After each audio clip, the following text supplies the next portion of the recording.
Leo, Leo, Leo, Leo friends, the son of Leo. I hope everyone's doing well. These are end of the year readings and with a peek. I do them in December, end of year, and I peek into 2023. Leo, what I'm going to do for you, and I suggest you watch your sun, moon, and rising readings in this group of readings I put out. I have here the oracle deck called Lemurian Starchild Oracle. A huge deck, so many cards, I think about close to 90 cards. And I will pick one and start the reading and tell you what I feel for your year, and then we'll move on to another part of the reading.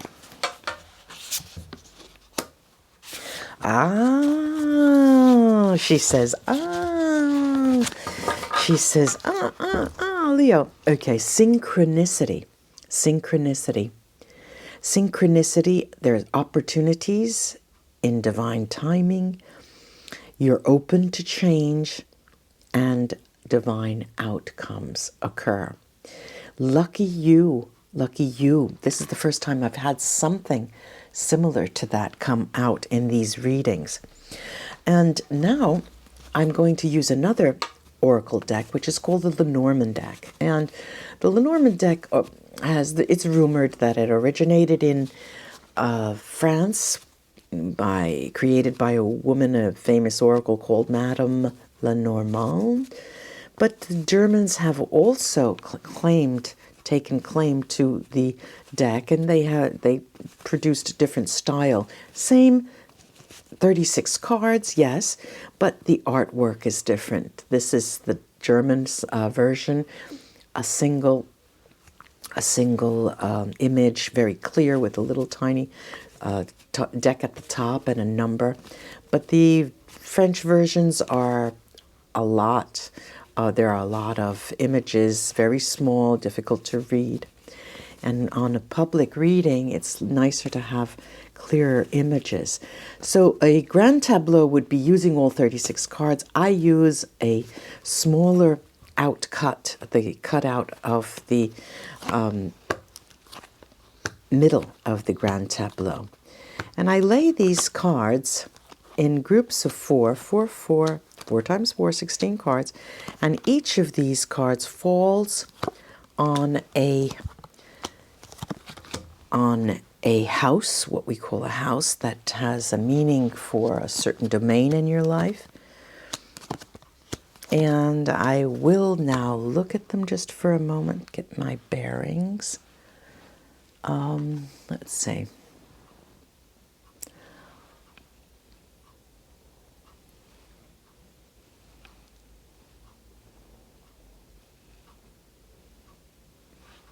Okay. Now, I'm going to go through the different trimesters of the year, the first 3 months, January, February, and March, Leo.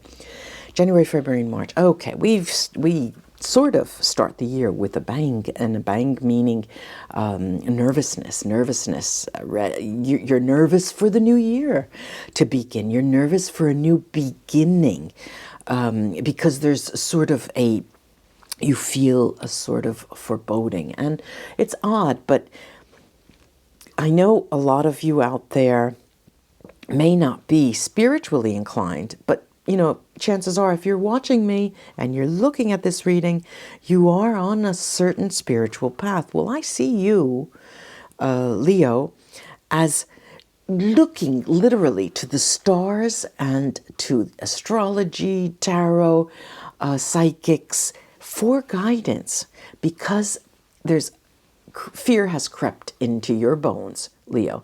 There's something that has caused this, coming back to 2022, that has put you in that position of fear, of complete fear, and we have to be careful with that. And that is January, February, March. In the months April, May, and June, we have a different situation, which is quite lightened up. You know that expression, lighten up. Well, you seem to lighten up in this time frame, because you start out with feelings of love, and when love overcomes you, that especially unconditional love that your spiritual path has actually brought you to, and sense the sense of you have this sense of this feeling that we call love around you, but it permeates at the same time and is given to you from your home in terms of your family, friends, extended family, and your family, those who you have adopted, Leo. And what I just let me go back a moment, because this brings me immediately back to synchronicities. We did say that there are divine opportunities, divine outcomes, and you're open to change. Remember that when you're in the first trimester, Leo, because you will be greatly influenced. You know how we mention the weather vanes, you know, those roosters on top of houses, the weather vanes that turns with the wind. You this year, if you're not careful, you will be at the mercy of the wind. And so when we talk about guidance and looking to the stars as a metaphor, we're looking for divine timing. We're using divine timings, being open to change, and finding those opportunities because you're there watching and being aware. So the love that comes through and to your family, friends, and extended family is what you're going to be talking about. To them to you, you're going to discuss, well, what is family? Is the idea of a family, is the love from a family, is that what the divine is pointing me to? Is the love that I feel, my awakening? These are questions you ask yourself, Leo.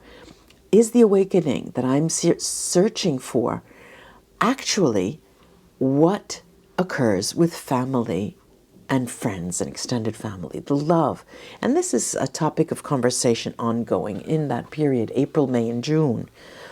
And you'll be set, let's say you will be faithful to those conversations the entire time. And then the trimester of July, August, and September comes, and something is shifted here. You get on your horse and you want to move. You start moving, all right? You start moving, literally, taking action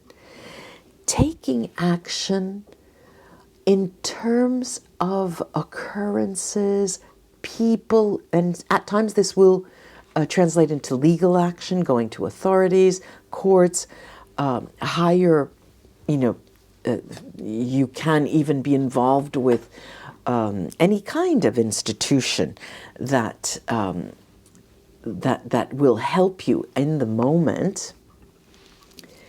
And for many of you, and I mean many, I'm thinking 45%. Many of you, it involves legal issues linked to a companion. I actually see a third party involved here. And there may be, you may be filing for divorce, they may be filing for divorce, but there is, what's interesting here in this trimester, July, August, and September, is that the sun is shining for you. And the sun in this deck, in this oracle deck, is much brighter than any tarot deck. The sun here really speaks of success, Leo. That's you, the sun. All right, then we have the last trimester, October, November, and December. Now, October, November, and December is sort of characterized by your friendship, your camaraderie, your dealings with your friendship and love with a woman, whether you're a male or a female, your closeness to them, and your actual feelings for them, that unconditionality that we were talking about in the first trimester, that unconditional sense. It's not conditioned by whether they have your back or not, whether they are kind to you or whether they care for you in return. No, it's an unconditional feeling you have for them. And that is a surprise. That is the surprise for 2023, actually. And, you know, the very, very tail end of the year sees you in some way putting up your boundaries to this woman in your life for some reason. Because, and you know, what emerges from this is because that woman actually does not want to engage. And you know how the expression goes, I left you because I love you. And this is what occurs, okay? Whether it's a family member, a lover, a friend, companion, okay, or a sibling. Now, I'm going to take runes to crown the reading, and these are runes that are fashioned on antler teeth. They have fallen and they were not extracted. Okay, let's see what. All right, alrighty. Now, I've got. Let's see. Just hang on. Where are you going? Hang on. All right, I'm going to deal with this one first. The Yew tree. This is the Yew tree. This is the rune that usually symbolizes so many. It depends on where it is located in the spread. It's called Algites, and the issue is that it's on its side, and Algites usually speaks to new influences in your life, fortunate new influences in your life, friendship. It's a protective rune. And, you know, it's interesting that it fell over both the talk related to someone who is being moved away from your life or someone who is extracting themselves from your life. Interesting this is, because that is a curse and a blessing, this rune is telling you. So when that comes to pass between the second and the third trimester, April, May, June, July, August, September, and ultimately the end of the year, we said, okay, just bear that in mind, that the outcome is, as we mentioned, the sun, a bright shining sun. Then we have the rune that I don't particularly, every time I see it, I say, wow, damn. It is Hagal, Hagalas. And how can I put it? How can she put it? Hagal, Hagalas is the rune that talks of limitations, Leo. It talks of delays. And as we saw, this trend moving toward the end of the year, this talk about a person who is either moving away or you're pushing away, who has been away, is being delayed until the very end of the year. Then we have Rido. Rido is a journeying rune, and it talks about travel and movement. It's a good time to negotiate the year 2023. It's a good time to understand things. It's a good time to speak up and entertain a conversation with others in order for you to understand. And you will be receiving incredibly good news. The last rune here is Dieg. Ingvats.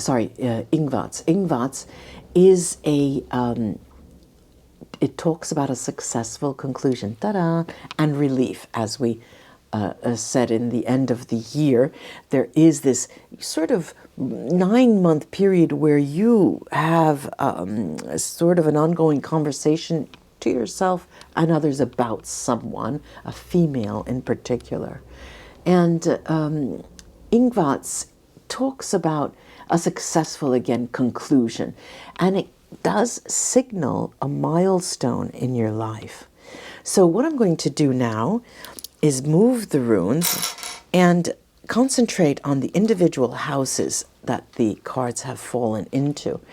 And we start with the area, the domain of endings and beginnings. Endings and beginnings for you are quite anxiety-ridden moments. So bear that in mind. Be careful that you don't get carried away with that. The area of surprises. Surprises in 2023 are all about love and in your emotional life. Hurrah! Hurrah! And the area that talks of endings, you're going to march right into the endings because you are not a romantic, an incurable romantic when it talks about ending something. No. You're ready and willing to do it if it means the greater good of others as well and yours. Conversation, the communication, oral communication, is going to be played out generally in 2023 with a female. And that doesn't surprise us because we've been talking about that throughout the reading so far. And the area that discusses and talks of your work and livelihood is the area where there is going to be a new beginning, new job perhaps, a change, a new position being brought up the ladder of success, a new business, a new personal business, private ownership. Okay, so something new in the area of your work and livelihood is going to actually begin in this year. The area of a sense of security, well, ladies and gentlemen, Leo friends, this has to do with the home. It's metaphorically the home and the physical home. Those who are in there with you, those who are represented there with you, family, friends, extended family, that will give you a sense of security. Then the area of the spread that talks about guidance. This is a tricky thing because you will, as I mentioned before, you're going to have something to do with institutions, could be courts, could be the hospitals, higher forms of education, things like that. But you will be guided by an institution during the year. Sort of like in the beginning, the first 3 months of the year I mentioned, you'll be looking to the stars for guidance. Well, here you tend to give, when the stars don't give you anything, then you're going to institutions. That's where you will be guided and learn how to carry out your business and make your decisions. Then the home, the air domain that concerns your home, well, this is where your heart is literally, okay? You cherish your home, and as a result of that, only those who mean something to you are there with you. The area of public life, the domain of public life, well, therein lies the rub. Okay, the public life. You're not one to get yourself out there. In 2023, you don't want to be out there. It's all about you and your closest and dearest, and you and yourself, me, myself, and I, that interior monologue that you carry out with yourself. Obstacles. You're going to be talking about important obstacles with others. Yes, you're not going to air your troubles or issues in public, but on a one-to-one basis and with friends, relatives, you're going to talk about the issues you have. Decisions, major decisions that take place or need to be dealt with in 2023 concern, I see it as a third party, someone who's either in the way, who has been brought in the way, or that you have to deal with. That is a major decision that takes place in 2023. Nuisances and problems, in Italian we say, mi fa un baffo, don't even faze you. Nuisances and problems are rather surprise gifts for you. which is great. That's thank goodness. Then hidden, something hidden. And it's funny because the way these cards talk to you, I have the stars there that usually bring guidance, but 2023 they don't, and that's when you turn to the institutions. Then matters of written communication, that is where your strength lies. Fall back on written communication, even text, even snail mail or email, but written black on white, something that you can have a trace for. The area of male influences, yes, yes, yes. This has come up for other, and your card here, the star is there. Male influences is the way to go, whether you're a male or female. Turn to males. They will strengthen you in every way possible. And you can count on them. You can trust them. And the female influences in your life will be no more. You will be cutting yourself off from or putting your boundaries up with the female who in the past had important influences in your life. Well, Leo, I do hope this whirlwind of a reading is of help to you for you and for you to look into the following year and to be prepared for certain things that may crop up. Namaste, ladies and gentlemen, Leo friends. Enjoy your holiday and Happy New Year.